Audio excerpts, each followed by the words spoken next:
En esta ocasión yo les voy a hablar de lo que es el monitoreo hemodinámico mediante ecocardiografía y bueno, espero en estos 45 más o menos minutos podamos entender un poco de algo que es muy complejo, no es tan sencillo, desafortunadamente la parte como tal del monitoreo hemodinámico en pacientes inestables utilizando la ecografía y particularmente la ecocardiografía, pues no resulta tan sencillo, no es parte de lo básico, pero de todos modos, la invitación es a que utilicemos esta valiosa herramienta en la medida de lo posible.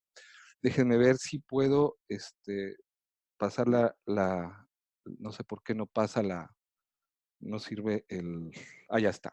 Ok, bueno, dentro de las principales indicaciones del monitoreo hemodinámico guiado con ecografía, no son diferentes a las que normalmente tiene cualquier otro tipo de monitoreo hemodinámico, principalmente la falla circulatoria, es decir, el paciente que está inestable, que está hipotenso, que está taquicárdico, en fin, ese es el paciente que requiere lo que es el monitoreo hemodinámico de cualquiera de sus modalidades, en cualquiera de sus formas. La falla circulatoria como tal es una indicación para abordar a los pacientes mediante o monitorear su hemodinamia, ¿no? Pacientes en paro cardíaco, desde luego, también son aquellos pacientes que se van a beneficiar del uso del monitoreo hemodinámico. Permítanme, no sé por qué no pasa la diapositiva, no sé por qué no avanza. Permítame tantito. Se atora. Un segundo.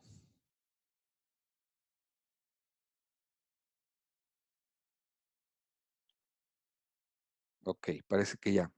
Entonces les comentaba, cualquier otro, lo que es la falla respiratoria aguda también es una indicación para lo que es el monitoreo hemodinámico, desde luego la endocarditis infecciosa, la sospecha de embolismo es desde luego otra de las indicaciones, la evaluación cardíaca en muerte cerebral, por supuesto que también es otra de las situaciones clínicas en las que el monitoreo hemodinámico está indicado. Como nosotros sabemos, son muchas las guías y recomendaciones de diferentes asociaciones, de diferentes sociedades, ya sea de cardiología, de urgencias, de terapia intensiva, de anestesiología, que han dado sus propios lineamientos, sus propias recomendaciones basadas en la evidencia sobre cómo utilizar esta herramienta, el ultrasonido cardíaco, para evaluar la hemodinamia de los pacientes. Esto es algo que en los últimos años ha tomado mucho auge y se ha intentado a través de estos documentos valiosos dar lineamientos tanto para cardiólogos como para médicos no cardiólogos de en qué situaciones utilizar el monitoreo hemodinámico guiado con ecografía y en qué situaciones no es posible, sus limitaciones, etcétera. Hablando del monitoreo hemodinámico, la principal referencia clínica que tenemos a pie de cama es el catéter de la arteria pulmonar o el catéter de Swan-Ganz, el catéter de flotación. Por muchos años, ya hablando de décadas, el catéter de Swan-Ganz, si bien no es el gold estándar, porque realmente no lo es, pero es la referencia clínica para monitorear la hemodinamia de los pacientes. Por su disponibilidad a pie de cama, el catéter de la arteria pulmonar que ustedes seguramente conocen, el catéter de Swan-Ganz, pues ha sido durante muchos años la referencia clínica, pero a partir de lo que es el uso de otras herramientas menos invasivas, poco a poco el catéter de Swan-Ganz, si bien no ha sido sustituido por completo, sí ha pasado a no ser quizás la primera elección en la mayoría de los pacientes y solamente lo hemos dejado para algunas situaciones específicas, pero aún así continúa siendo la referencia clínica. Ya seguramente ustedes saben las ventajas y desventajas que tiene el uso del catéter de flotación versus otros métodos como sería la misma ecografía para monitorear a los pacientes desde el punto de vista hemodinámico. La principal ventaja de la ultrasonografía versus el catéter de flotación, como ustedes saben seguramente, pues es la nula invasividad de la ecografía versus el catéter de Swan-Ganz. Sin embargo, sabemos que los parámetros con los cuales evaluamos mediante ecografía, desafortunadamente no son tan precisos como quisiéramos, pero sin embargo sí tienen, sí se acercan de una manera aceptable a lo que serían las referencias clínicas. Quizás una de las principales desventajas que tiene el uso de la ecografía versus el catéter de la arteria pulmonar es el hecho de que no es continuo, a diferencia de otros artefactos, de otros dispositivos. El uso del ultrasonido cardíaco para el monitoreo hemodinámico es intermitente, ¿verdad? Y además de que es propiamente operador dependiente. Entonces eso hace que tenga algunas limitaciones. Prácticamente todo lo que nosotros evaluamos con el catéter de Swan-Ganz, con el catéter de flotación, que es la referencia clínica, prácticamente todos los parámetros que nos da los podemos evaluar igualmente a través del ultrasonido cardíaco, a través de la ecografía. Pero es importante tomar en cuenta que el médico que utiliza el ultrasonido cardíaco para hacer monitoreo hemodinámico debe de tener la suficiente competencia en la adquisición de imágenes. Es ahí quizás donde venga la principal limitación del uso de esta herramienta, que es operador dependiente. El médico debe ser capaz de adquirir las imágenes de manera adecuada, debe de capacitarse y entrenarse para adquirir las imágenes de forma adecuada, pero no nada más eso, sino que también debe de saber interpretar esas imágenes que está adquiriendo para que de esta manera las aplique en diferentes situaciones clínicas, ¿no? Que lo lleve a una toma de decisiones adecuadas. Así pues, el entrenamiento del médico que se decide usar esta herramienta es muy importante, sobre todo hablando de la ecocardiografía, cuya curva de aprendizaje es mucho más prolongada que la de otros métodos de ultrasonido, como lo es el ultrasonido pulmonar, cuya curva de aprendizaje es mucho más corta. Hablando de lo que es el monitoreo hemodinámico como tal, la principal meta, lo que nosotros vamos a perseguir a través del monitoreo hemodinámico en cualquiera de sus formas, es la perfusión tisular. Eso es lo que nosotros vamos a tratar de siempre de mejorar y de perseguir, la perfusión tisular, que el oxígeno esté siendo metabolizado adecuadamente en cada uno de nuestros órganos. Así pues, esa disponibilidad de oxígeno prácticamente depende de dos factores muy importantes, lo que es el contenido arterial de oxígeno, el cual, como sabemos, depende de la hemoglobina y del oxígeno que propiamente entra a nuestro organismo a través de los pulmones, y desde luego lo que es el gasto cardíaco, que al final es lo que va a transportar propiamente el oxígeno a los tejidos. Pero el gasto cardíaco también depende de diferentes factores, ¿ok? Esto es con el fin, el monitoreo hemodinámico es con el fin de que nosotros tomemos decisiones adecuadas en el tratamiento y podamos identificar frente a un paciente inestable si el paciente requiere, por ejemplo, un inotrópico o requiere, en lugar de un inotrópico, requiere vasopresor. Son las preguntas que nos hacemos de manera prácticamente rutinaria todos los días cuando tenemos un paciente inestable. ¿Debo de aplicarle inotrópico o debo de aplicarle un vasopresor o debo de aplicar fluidos? ¿Le debo de administrar volumen?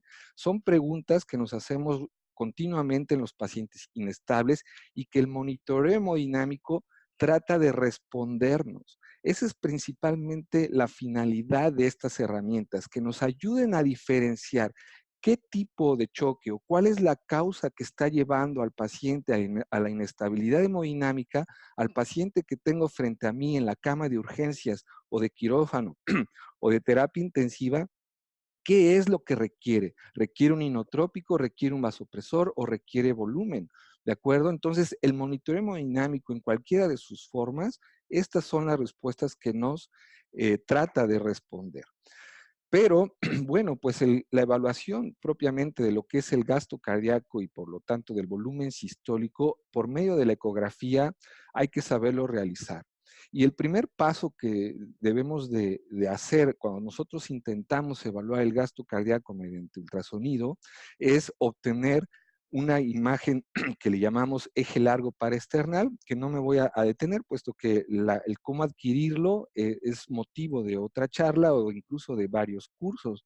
Pero lo que les puedo comentar es que lo primero que debemos de hacer es obtener un eje largo paraesternal. ¿Con qué fin?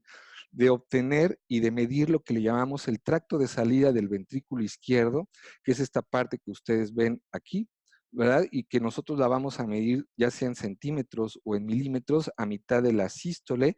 De esta manera, obteniendo ya la medición del tracto de salida del ventrículo izquierdo, ahora obtenemos una imagen apical 5 cámaras para que de esta manera nosotros pasemos el cursor del Doppler pulsado y coloquemos la caja de la muestra justamente en el tracto de salida del ventrículo izquierdo y obtengamos mediante lo que se conoce como Doppler pulsado la integral velocidad-tiempo, que es propiamente esa columna de flujo que vamos nosotros a medir en lo que es el sitio de salida, en el tracto de salida del ventrículo izquierdo, el cual lo hacemos trazando ya con el software de una máquina avanzada, el contorno de esta columna de flujo, y de esta manera el aparato nos va a dar ya de manera automática lo que se conoce como la integral velocidad-tiempo o VTI, nos va a dar un valor en centímetros, que en el caso que les estoy poniendo es de 17 centímetros.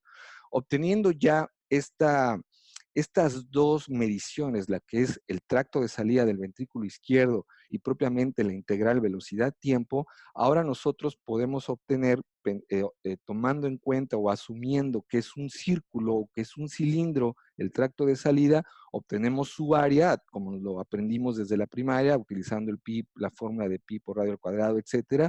Obtenemos el área del tracto de salida y la multiplicamos por el BTI, por esa medición que hicimos en el contorno del flujo, y al multiplicarnos nos da un valor en mililitros, que en este caso en particular, tomando en cuenta la frecuencia de 75 litros por minuto, es de 41.6 mililitros, que si nosotros lo multiplicamos por la frecuencia cardíaca nos da propiamente el gasto cardíaco no indexado. Si lo queremos indexar, pues lo tenemos que dividir sobre el índice de masa corporal. Entonces, esa es la manera en que nosotros obtenemos el gasto cardíaco, el cual nos va a ser muy útil para nuestros cálculos de monitoreo hemodinámico subsecuentes. Así pues, la evaluación del gasto cardíaco por ecografía resulta fundamental como una de las principales capacidades que debe tener el médico que se decide hacer monitoreo hemodinámico mediante ecografía. Como nosotros sabemos, el gasto cardíaco no nada más es volumen, no nada más es contractilidad, no nada más es poscarga, son varios los factores que en este caso nosotros podemos evaluar. Cada uno de esos determinantes del gasto cardíaco, nosotros lo podemos evaluar mediante ecografía o ultrasonido cardíaco. Uno de los determinantes del gasto cardíaco que, a diferencia del catéter de la arteria pulmonar o del catéter de Swan-Ganz, la ecografía nos permite evaluar la contractilidad con mucha precisión y mucha certeza, cosa que otros dispositivos desafortunadamente no nos pueden dar. Por eso es que el monitoreo hemodinámico debe de ser multimodal. Pero hablando específicamente de la evaluación de la contractilidad mediante ecografía, podemos decir que hay dos maneras, una básica y otra avanzada.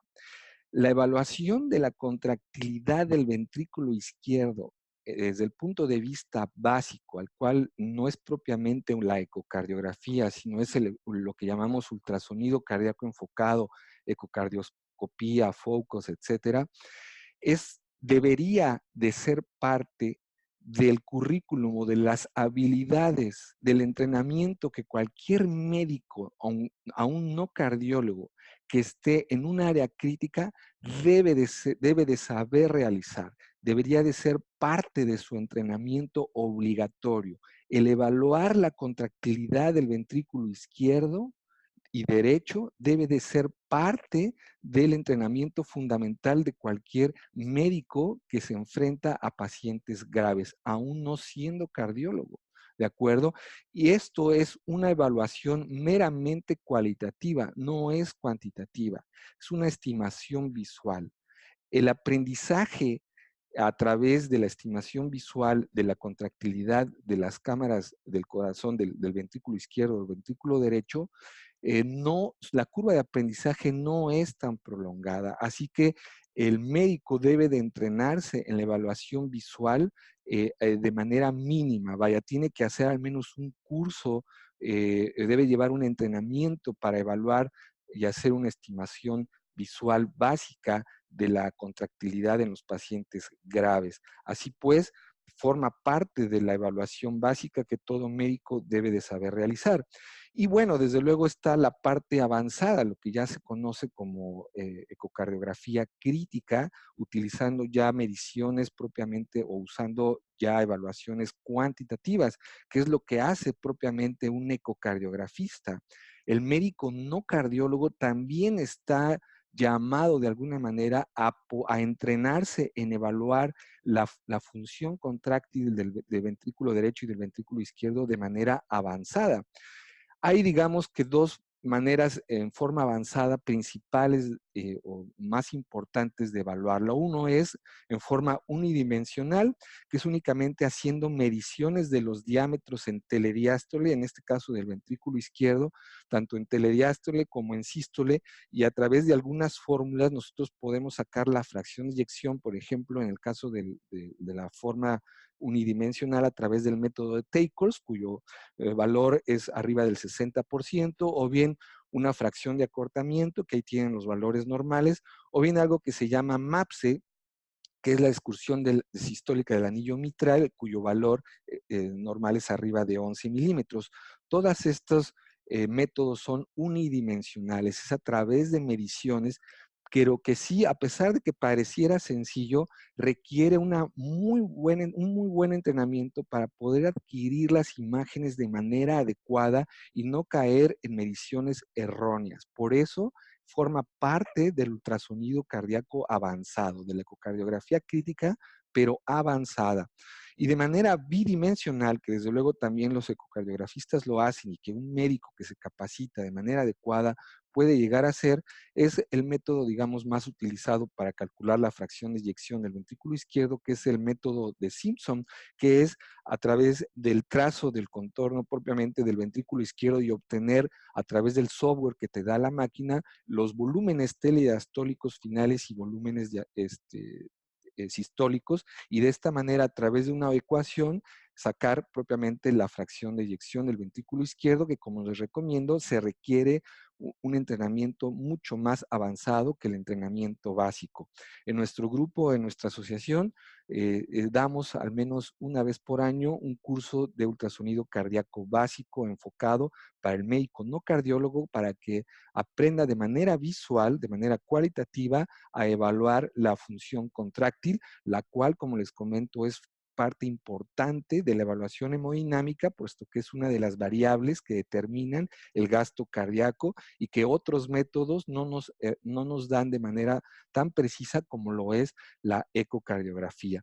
De esta manera nos dará respuesta a la pregunta que nosotros nos hacemos generalmente con los pacientes críticos: ¿requiere o no un inotrópico? ¿Requiere o no dobutamina? ¿Nada más requiere volumen o también requiere un inotrópico como milrinona o como levosimendan, etcétera? Eso es parte de las preguntas que el monitoreo hemodinámico y específicamente la ecocardiografía en esta situación nos da respuesta. ¿Requiere inotrópico el paciente? Bueno, pues eso lo podemos determinar evaluando la función contráctil del ventrículo izquierdo o del ventrículo derecho.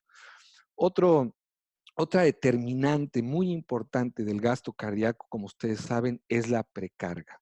Así pues, el ultrasonido cardíaco también nos permite evaluar la precarga y a su vez la respuesta a volumen de los pacientes inestables. No es lo mismo precarga que respuesta a volumen. Ahorita lo vamos a ver. Tradicionalmente, el catéter de Swan-Ganz, la precarga la evalúa a través de la presión venosa central. nosotros podemos evaluar la presión venosa central mediante ultrasonografía a través de la vena cava inferior. Otra forma que el catéter de flotación evalúa la precarga es a través de la medición de las presiones de llenado del ventrículo izquierdo, la presión capilar pulmonar. Y eso también lo podemos evaluar mediante ecocardiografía avanzada a través del Doppler pulsado y del Doppler tisular. El volumen diastólico final del ventrículo izquierdo como un método indirecto de precarga lo podemos evaluar de manera invasiva a través del catéter de flotación, pero también lo podemos evaluar mediante ecografía. Así que el ultrasonido realmente de manera no invasiva nos puede aproximar a este tipo de variables. ¿Cómo evaluamos la presión venosa central con ultrasonografía? Bueno, lo evaluamos a través de la vena cava inferior, la inferimos. ¿Cómo? Midiendo el diámetro máximo de la vena cava inferior y observando el porcentaje de variación respirofásica que tiene la vena cava inferior de manera normal. Y así pues, a través de una tabla como esta, nosotros podemos inferir, como vemos a su derecha, la presión de la aurícula derecha o la presión venosa central, evaluando el comportamiento de la vena cava inferior, tanto en sus dimensiones como en su porcentaje de variación. De una manera aproximada la podemos correlacionar con la presión venosa central que tomaríamos de manera invasiva. Desafortunadamente, cuando nosotros hablamos de presión venosa central y de la evaluación de la precarga, sabemos que actualmente la presión venosa central ha sido cuestionada en cuanto a su efectividad para predecir o para determinar el estado de volumen de un paciente. Tenemos estudios desde los 80s hasta estudios muy recientes, muy famosos, metaanálisis, revisiones sistemáticas, sobre todo los que hizo el doctor Paul Marik hace algunos años, en donde se cuestiona si realmente la presión venosa central debe de ser tomada para evaluar la volemia de los pacientes. ¿Por qué? Porque realmente el índice o el coeficiente de correlación de la presión venosa central con el estado de volumen es verdaderamente bajo. Ya en 1984, algunos autores, a través de este artículo clásico, demostraron un coeficiente de correlación del 27%. Es sumamente bajo. Podemos tener, como ustedes ven ahí en la tabla, pacientes con normovolemia o incluso hipervolemia, y los valores de PVC están disparados por todos lados. Podemos tener PVCs muy altas o muy bajas y el estado de volumen es completamente diferente. Así pues, la presión venosa central desde 1984 fue realmente cuestionada, y ya ni hablemos de los estudios de Paul Marik, en los cuales nos dicen que prácticamente es como echar un volado para predecir el estado de volumen de un paciente, es decir, un coeficiente de casi del 50%. Otros estudios nos han demostrado que la presión venosa como tal, inferida por la vena cava inferior únicamente de manera estática, evaluando sus diámetros para inferir la presión venosa central, no debería de ser utilizada en forma única para valorar la respuesta a volumen. Y mucho más si el paciente tiene hipertensión intraabdominal, debe ser tomada con muchísima precaución. ¿Ok? Esto es hablando de la presión venosa central, que es muy popular, que todavía desafortunadamente, como se ha demostrado en algunos estudios como el estudio FENIS, muchos médicos a lo largo prácticamente de todo el mundo siguen utilizando la presión venosa central para guiar la terapia de líquidos, lo cual, como sabemos, es muy poco eficaz. ¿Ok? Otro valor que podemos nosotros obtener por el catéter de flotación, pero a su vez con lo que es la ecografía, es propiamente las presiones de llenado del ventrículo izquierdo, particularmente la presión capilar pulmonar. ¿Es importante evaluarla? Sí. ¿Es un parámetro de precarga necesario? Desde luego que sí. Las presiones de llenado a todos los médicos que manejamos pacientes críticos nos resulta útil, nos resulta interesante, la queremos conocer. ¿Ok?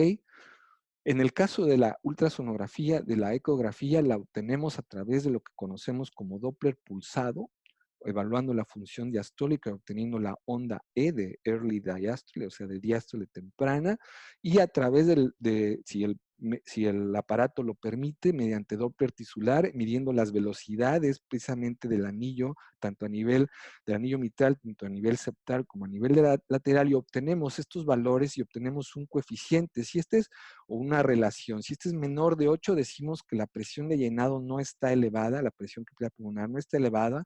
Si está entre 8 y 15, hablamos de una zona gris, pero si está más allá del 15, decimos que las presiones de llenado de la aurícula izquierda, del ventrículo izquierdo, están elevados y por lo tanto podemos nosotros inferir las presiones de llenado de esta manera sin tener que colocar un catéter de flotación con muy buena aproximación.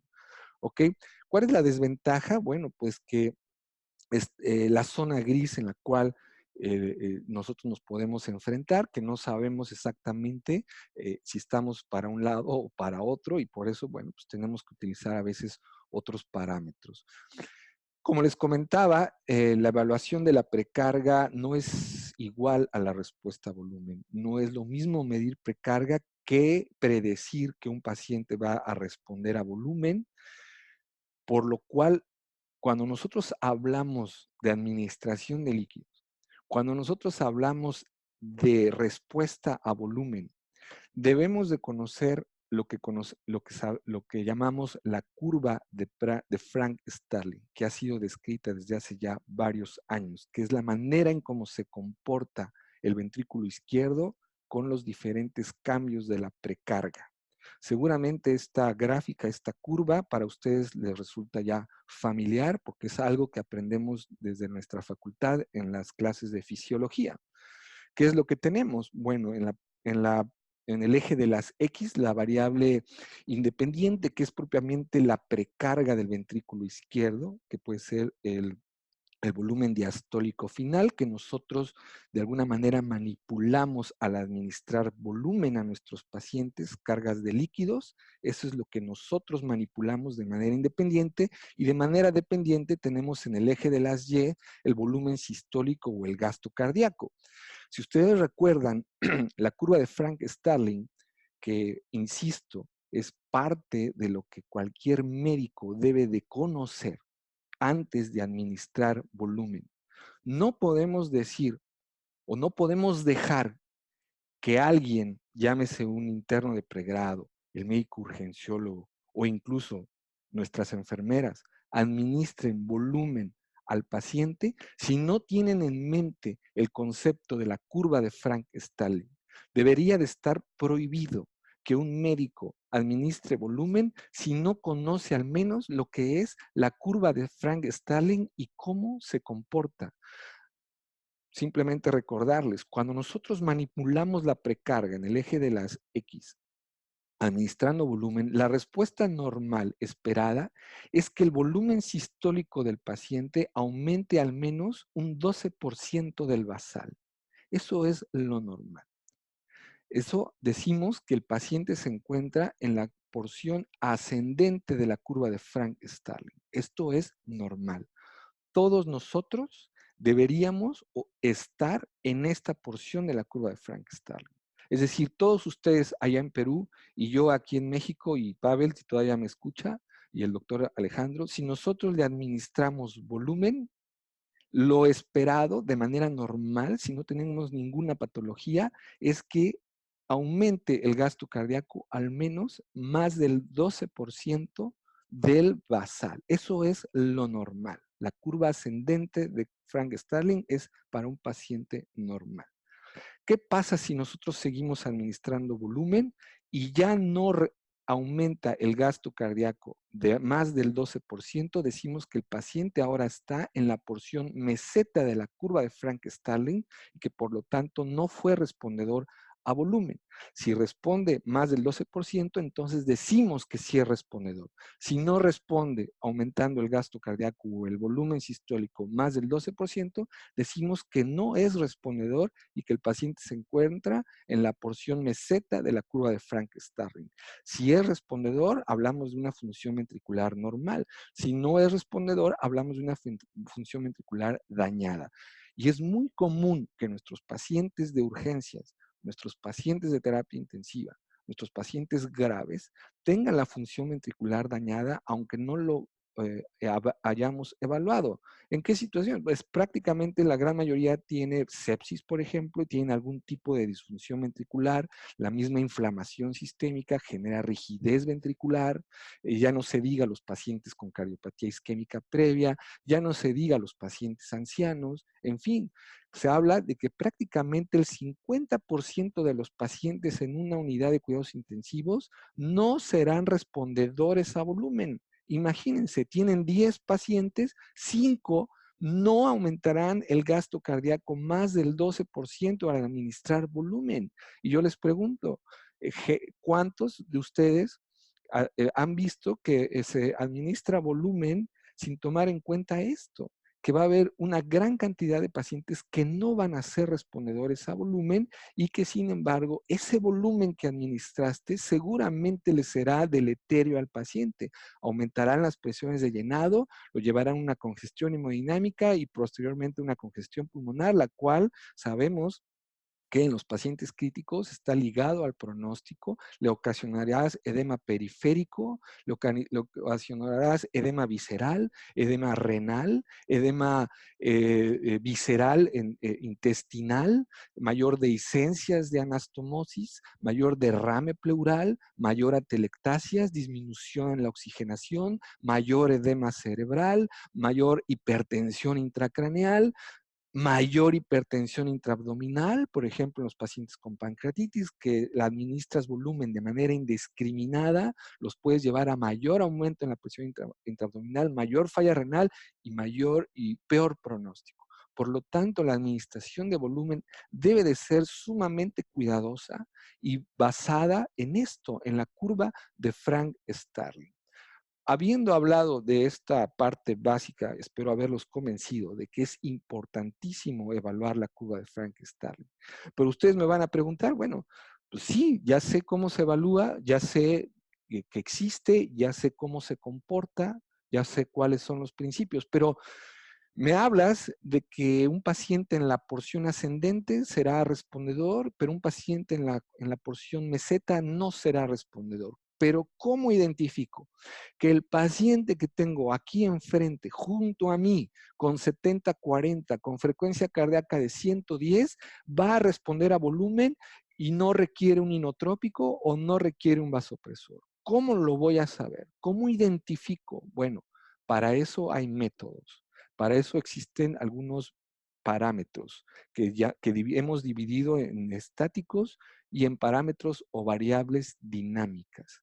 Las variables estáticas son aquellas que les comento, que ahorita vamos a desglosar, y las variables dinámicas son aquellas que están en el otro cuadro, que también les voy a comentar.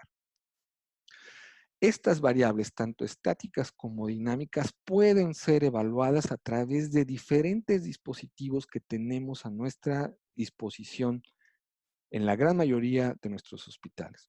No sé cómo funciona en Perú, pero en México, en las instituciones públicas no siempre los tenemos, en las instituciones privadas la gran mayoría sí.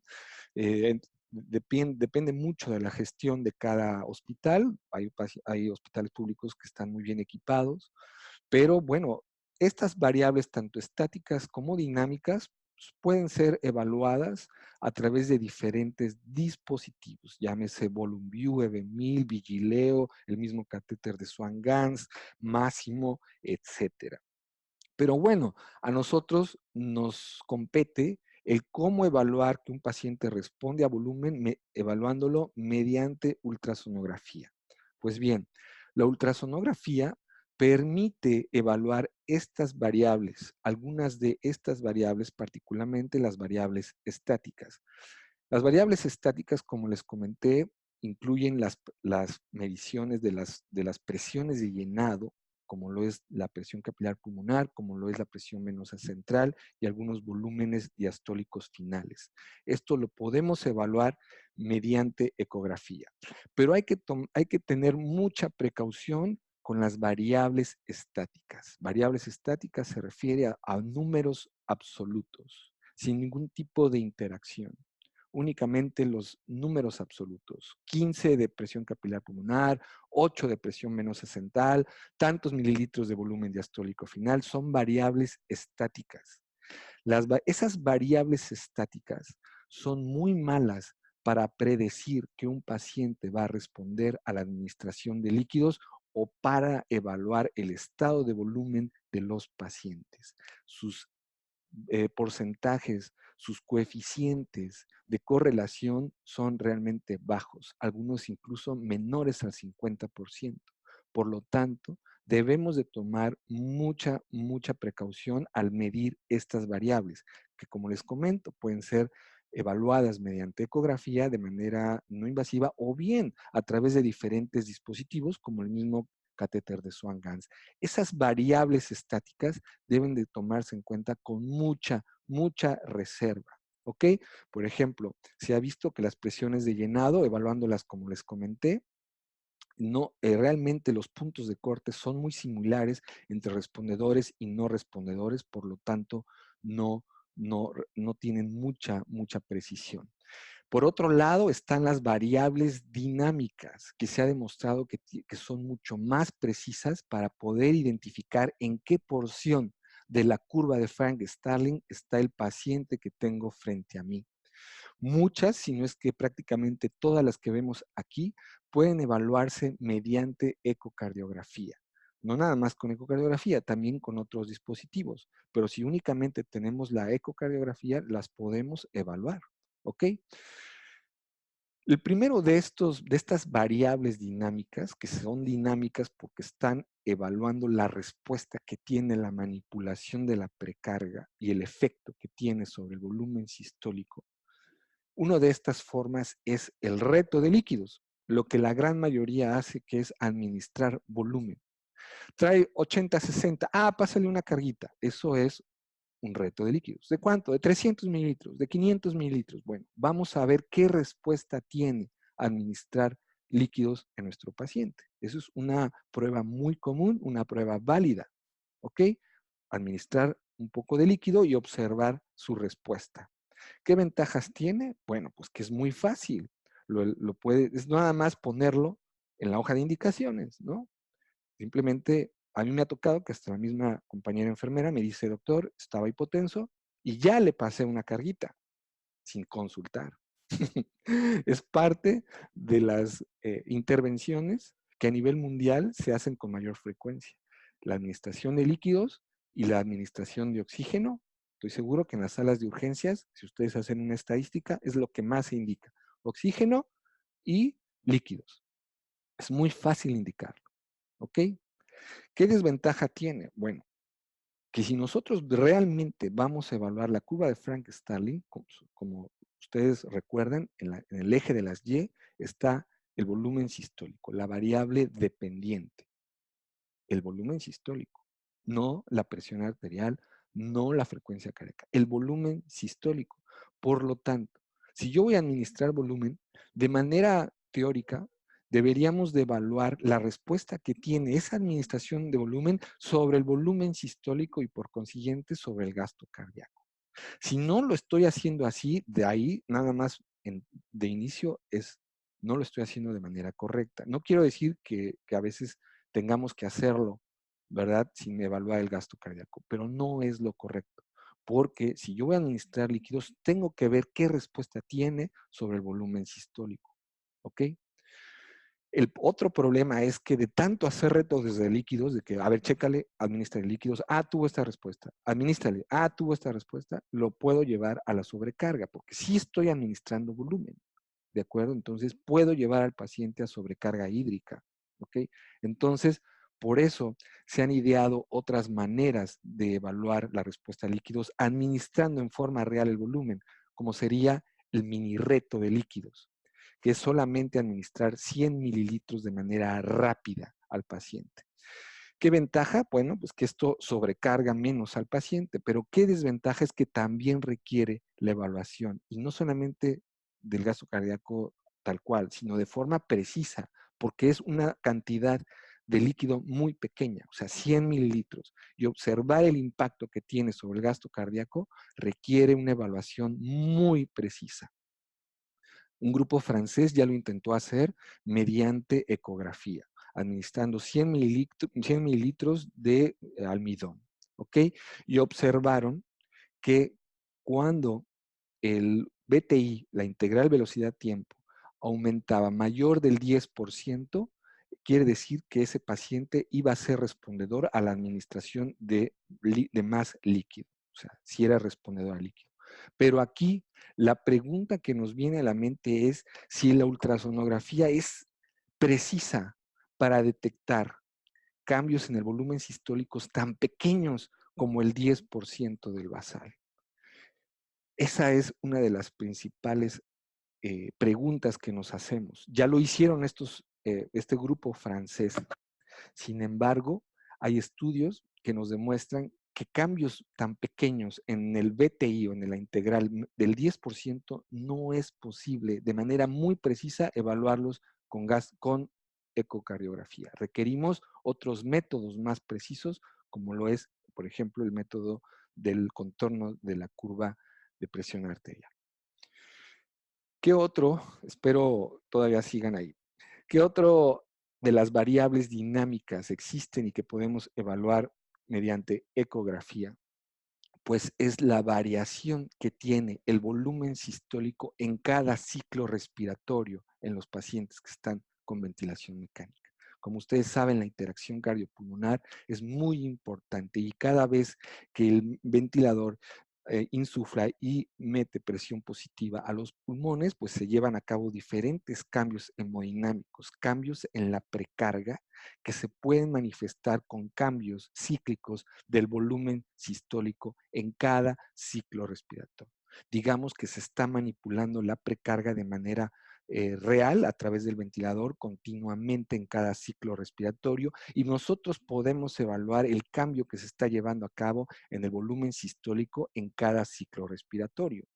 Eso lo podemos hacer con diferentes dispositivos y tecnologías que tenemos actualmente a la mano, pero también lo podemos hacer con ecocardiografía, igual, trazando el contorno del BTI, de la integral velocidad-tiempo, y evaluando qué porcentaje o qué tanto está variando en cada ciclo respiratorio esa integral. Y de esta manera, a través de una ecuación, sacar la variación que se obtiene del volumen sistólico. Y decimos que cuando esta variación es mayor del 12%, podemos predecir, esto es importante, predecir el concepto de predicción que un paciente va a responder a volumen. Es decir, con cierta seguridad nosotros podemos saber que si le administramos volumen a ese paciente, efectivamente va a aumentar su gasto cardíaco.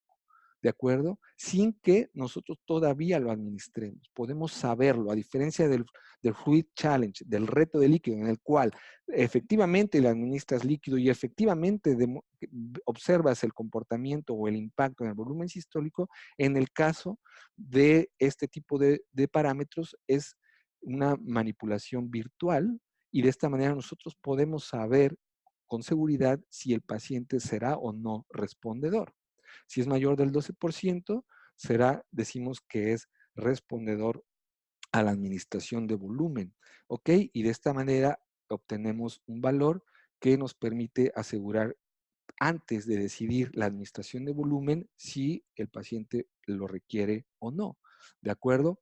Eso es muy importante. La otra manera es evaluando la velocidad. En lugar del contorno, la integral, evaluando la velocidad pico de la aorta, también en el tracto, en este caso propiamente en la válvula aórtica, nosotros podemos identificar si esta variación respirofásica es mayor del 20%, podemos discriminar entre respondedores y no respondedores.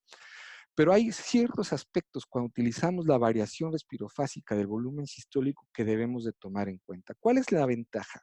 Bueno, pues que esto ya desde hace varios años está muy bien validado en diferentes estudios. Pero ¿qué desventaja tiene? Bueno, que no es posible utilizarse en pacientes que tienen algún tipo de arritmia, la que quieran, desde fibrilación auricular, simplemente extrasístoles auriculares o ventriculares, no es válido utilizarlo por obvias razones, por los cambios en el volumen sistólico tan dramáticos, ¿no? Perdón, tampoco en pacientes que tienen respiración espontánea, porque la interacción cardiopulmonar es completamente diferente. El paciente debe de estar totalmente controlado por el ventilador y además no debe de tener una compliance pulmonar estática muy baja, porque tampoco se llevan a cabo esos cambios cíclicos en la precarga de manera adecuada. Y no debe de tener el paciente al momento de evaluarlo un volumen tidal bajo. Por lo tanto, se convierte en muchas desventajas. ¿Por qué?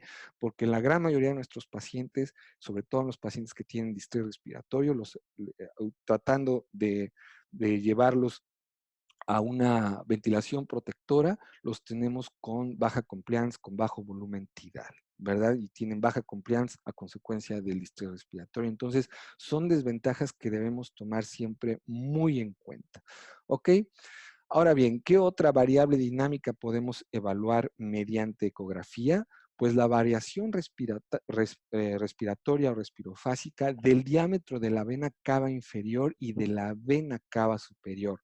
Recuerden, a diferencia de la forma estática que les comenté al principio, en el que solamente obtenemos un valor de presión venosa central, aquí es diferente, porque aquí ya estamos evaluando la interacción que tiene el ventilador, la presión intraabdominal sobre la vena cava inferior. Diversos estudios, dos muy famosos sobre vena cava inferior y uno también muy representativo de vena cava superior, nos demostraron que el evaluar la variación respirofásica de la vena cava inferior puede llegar a ser útil. La ventaja es que no necesitas el monitoreo del gasto cardíaco a diferencia de los otros métodos. ¿Qué desventaja tiene? Bueno, que no podemos utilizarlo tampoco en pacientes que tienen respiración espontánea. Me van a decir, oye, pero es muy común, está hasta de moda evaluar la vena cava inferior para administrar volumen en los pacientes, aunque no tiene ventilación mecánica, sí, pero el grado de precisión para predecir respuesta a volumen no es tan alto como nosotros quisiéramos o como es el paciente que está en ventilación mecánica. Tampoco un paciente con baja compliance no va a ser muy exacta el valor y tampoco si tiene volumen tidal, tampoco un volumen tidal bajo, tampoco vamos a poderlo evaluar de manera precisa la predicción de respuesta a volumen. Y si tiene hipertensión intraabdominal, por supuesto que nos va a dar resultados falsos de igual manera. Así que es importante tomarlo en cuenta. Un estudio muy bueno del doctor Philippe Vignon recientemente nos demostró que la vena cava inferior tiene un área bajo la curva de Rock más o menos del 65%, que no es tan mala, es realmente una correlación moderada, unos niveles aceptables, digamos, de sensibilidad y especificidad cuando se evalúa en los pacientes con ventilación mecánica. Pero bueno, no tan altos como algunos otros parámetros. Así que hay que tomarlo con reserva o en conjunto con otros variables. Y como les comentaba, realmente la sensibilidad en algunos otros estudios va hasta del 79%, con especificidad del 70%. Es decir, no es tan malo comparándolos con otros métodos como la PVC sola o las presiones de llenado. Así que bueno, pues hay que tomarlo en cuenta, ¿no? Eh, bueno, otros estudios ya nos han demostrado que solo diámetro de la vena cava inferior no es tan bueno para predecir respuesta a volumen, solamente el puro valor numérico. Otra variable dinámica a considerar es lo que llamamos el test de oclusión inspiratoria y expiratoria.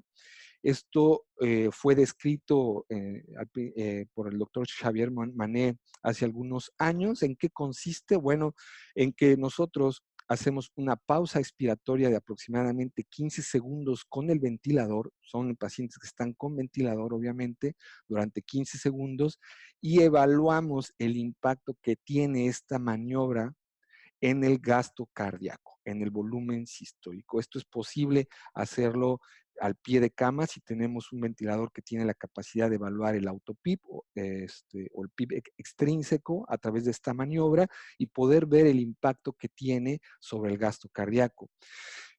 Fue descrito utilizando este dispositivo que ustedes ven a su izquierda, que mide el volumen latido, el volumen sistólico latido a latido, como lo pueden ver aquí. Y de esta manera podemos evaluar la respuesta que tiene esta maniobra sobre el gasto cardíaco prácticamente en tiempo real de manera dinámica. Y podemos hacerlo, desde luego, utilizando este dispositivo que es el pico, y el cual un incremento mayor al 5% del gasto cardíaco posterior a esa maniobra de oclusión expiratoria nos habla que el paciente es respondedor a volumen. Esto ya, como les comento, fue descrito utilizando este aparato. Pero bueno, el objetivo de esta plática es si podemos utilizar la ecografía para utilizando este tipo de maniobras. Bueno, pues vamos a verlo si esto es posible mediante ecografía. Ya algunos autores lo trataron de realizar y lo que observaron es que efectivamente se puede realizar, pero que el punto de corte haciéndolo a través de la ecografía es que hubiese un incremento en el volumen sistólico o en el BTI mayor del 9%, lo cual queda en duda porque sabemos, algunos estudios nos han demostrado que los cambios inferiores al 10% no son muy fáciles o muy precisos de detectarse a través de la ecografía. Por lo tanto, otros autores se llevan a la tarea de evaluar si ahora utilizando la prueba de oclusión expiratoria más una prueba de oclusión inspiratoria pudiera ser más fácil o más precisa de evaluar mediante ecografía. Y ellos se dieron cuenta que haciéndolo únicamente, haciendo la maniobra de oclusión expiratoria, el punto de corte era del 4%, o sea, realmente muy bajo. Pero si le agregamos aparte una oclusión inspiratoria, ahora el punto de corte es del 15%, lo cual sabemos por ecografía que sí es posible evaluar estos cambios en el BTI o la integral velocidad-tiempo mayores del 10%. Entonces, lo recomendable es que si lo vamos a hacer esta maniobra mediante ecografía, sea a través de la oclusión tanto inspiratoria como expiratoria. Es muy fácil de realizar, sí, a pie de cama. La desventaja es que el paciente no debe de toser, no debe tener un esfuerzo respiratorio grande y que se requiere la medición del gasto cardíaco del BTI. Muy bien. Ahora bien, otra forma, otra variable dinámica que nosotros podemos utilizar y que es muy, muy precisa y muy interesante es evaluar los cambios que se suscitan en el gasto cardíaco tras una maniobra de levantamiento pasivo de piernas. Esto seguramente lo han visto muchas veces en la literatura. Esto es muy fácil de realizar, es barato, no se requiere ninguna otra, bueno, sí se requiere una tecnología para evaluar el gasto cardíaco, pero si tú la tienes, la maniobra de levantar las piernas es muy simple, es muy sencilla. Simplemente hay que levantar 45 grados de una posición semirecumbente a levantar un levantamiento de 45 grados a través de tu cama automatizada, es lo recomendable en una sola pieza. Le levantas 45 grados las piernas, lo que ocurre es que hay una transferencia de sangre desde las piernas hasta el reservorio esplácnico. Es decir, es como si tú le administraras una cantidad aproximada de 250 a 350 mililitros de líquido, pero en este caso estás utilizando el mismo reservorio venoso del paciente. Entonces es un autofluid challenge, es un autorreto de líquidos, es una autoadministración de volumen. Por lo tanto, no va a llevar a ningún efecto deleterio, no se va a congestionar el pulmón con eso, no lo vas a llevar a un edema periférico, no le vas a llevar a un aumento en la presión intraabdominal. Entonces, esto es muy, muy bueno, muy útil, inocuo y muy exacto además para predecir que un paciente es respondedor a volumen. Es un reto de líquidos virtual, a diferencia del reto de líquidos real en el que administras ciertamente la carga. Aquí no, aquí es virtual completamente. Varios estudios a través ya incluso de metaanálisis nos han demostrado una gran precisión del levantamiento pasivo de piernas para identificar a los pacientes respondedores de los no respondedores con áreas bajo la curva de hasta el 95% y con coeficientes de determinación hasta el 34%. Eso es muy bueno, eso es muy, muy alto, es muy bueno. ¿Qué ventajas además tiene? Que aún en los pacientes que tienen respiración espontánea es posible realizar, en los pacientes que tienen arritmias, en los pacientes que tienen distrés respiratorio es posible realizarlo.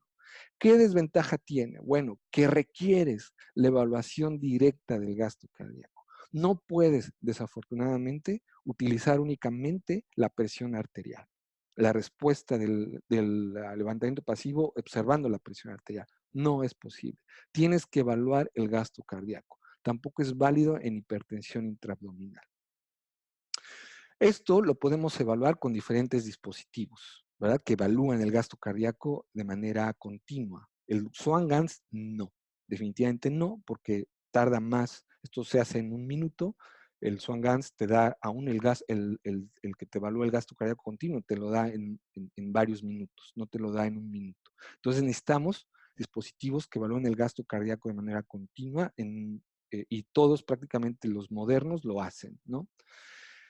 ¿Se puede hacer con ecocardiografía? Por supuesto que sí. Se demostró que un punto de corte del 12% tiene una sensibilidad del 77%, pero una especificidad hasta del 100%, una capacidad increíble para detectar los verdaderos negativos. Por ejemplo, en este caso, tengo una integral de 25.4 de manera basal en posición semirecumbente del paciente. Le elevo las piernas y el BTI se va a 26.2 centímetros. Por lo tanto, hay una diferencia del 3.1%.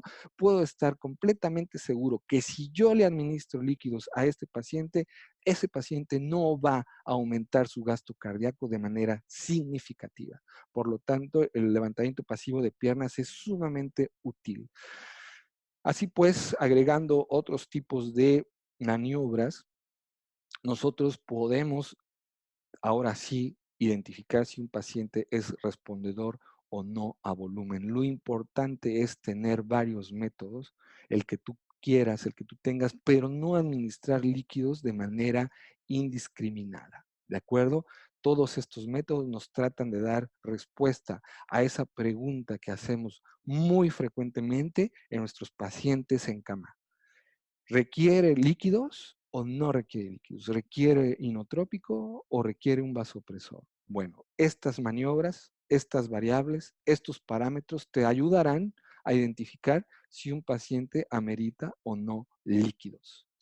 Otro de las variables que determinan el gasto cardíaco es la poscarga, ¿ok? Es decir, las resistencias. ¿Las podemos evaluar con eco? Sí, de diferentes y múltiples maneras, que no voy a abundar. Estas son las fórmulas, simplemente conociendo la presión arterial media, la presión venosa central inferida o por vena cava o en forma directa, evaluando el gasto cardíaco, como se los mostré al principio, nosotros podemos inferir las resistencias y determinar si un paciente requiere o no vasopresor. Ya por último, la evaluación del ventrículo derecho. Sabemos que el catéter de Swan-Ganz es excelente, es nuestra referencia clínica para evaluar el comportamiento del ventrículo derecho o de la circulación derecha. Prácticamente es la referencia clínica.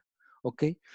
¿Podemos hacerlo con ultrasonografía cardíaca? Por supuesto que sí, pero además de medir las presiones que nos da el catéter de flotación, podemos evaluar de manera visual el comportamiento estructural del ventrículo derecho y además también funcional. Las dimensiones del ventrículo derecho que no nos da el catéter de Swan-Ganz. ¿Cómo lo hacemos? Evaluando el área telediastólica final, que al compararla con el área telediastólica del ventrículo izquierdo, nosotros podemos inferir si el ventrículo derecho es normal o si está moderadamente dilatado, dependiendo de la relación que tenga con el ventrículo izquierdo, o si está severamente dilatado prácticamente cuando se ven más grande el ventrículo derecho, es una dilatación grave. Si se ve del mismo tamaño, es una dilatación moderada y lo normal es que se vea menor al ventrículo izquierdo. Para eso requieres una buena adquisición de imagen, requieres entrenamiento para obtener una buena imagen o adecuada a imagen apical 4 cámaras. Otra forma que nos ayuda el ultrasonido es evaluando la función sistólica de manera muy precisa del ventrículo derecho a través de un parámetro que se llama TAPSE o excursión sistólica del anillo tricuspidio, que es a través del modo M, cuyo valor normal es mayor de 17 milímetros, según algunas referencias, o bien utilizando el Doppler tisular, la velocidad que tiene esta excursión, el anillo tricuspidio, o bien evaluando los diferentes tiempos o intervalos del ciclo cardíaco a través del índice de TEI, y está otro como el cambio en área fraccional, etc. ¿Qué podemos evaluar? Pues podemos evaluar precisamente casos en los cuales el ventrículo derecho está siendo seriamente afectado, como en el caso de los pacientes con distrés respiratorio agudo, que están sometidos a presiones de la vía aérea muy altas, en pacientes con tromboembolismo pulmonar, por supuesto que también resulta muy importante la evaluación ecocardiográfica. La presión sistólica del ventrículo derecho, pues lo valemos a través de la velocidad de la insuficiencia tricuspidia. Podemos evaluar la presión arterial pulmonar media, que evaluamos mediante catéter de Swan-Ganz con cierta precisión, obteniendo el tiempo de aceleración en el tracto de salida del ventrículo derecho. Podemos también obtener la presión diastólica de la arteria pulmonar con algunas fórmulas, las resistencias vasculares pulmonares a través de la integral velocidad-tiempo del tracto de salida del ventrículo derecho también, pero no me voy a detener porque estos son cálculos ya mucho más avanzados. Lo que sí les puedo decir es que resulta muy, muy útil la evaluación del ventrículo derecho en los pacientes graves, por ejemplo, en los pacientes con distrés respiratorio que están en posición prono, evaluar cómo se está comportando el ventrículo derecho, igual ante una maniobra de reclutamiento alveolar, etcétera. Y bueno, ya para concluir, simplemente decirles que ningún sistema de monitoreo mejorará el pronóstico de los pacientes por sí mismo. Ninguno, ni el Swan-Ganz, ni el Volum-View, ni el Vigileo, ni la ultrasonografía. Ninguno. A menos que sea acompañado por una decisión terapéutica adecuada que sí impacte en el pronóstico. ¿De acuerdo? Bueno, pues con esto termino. Les doy las gracias. Les pongo al doctor Chapatín porque yo sé que allá en Perú les encanta el doctor Chapatín y el Chavo del Ocho. Bueno, pues parece que con eso concluimos.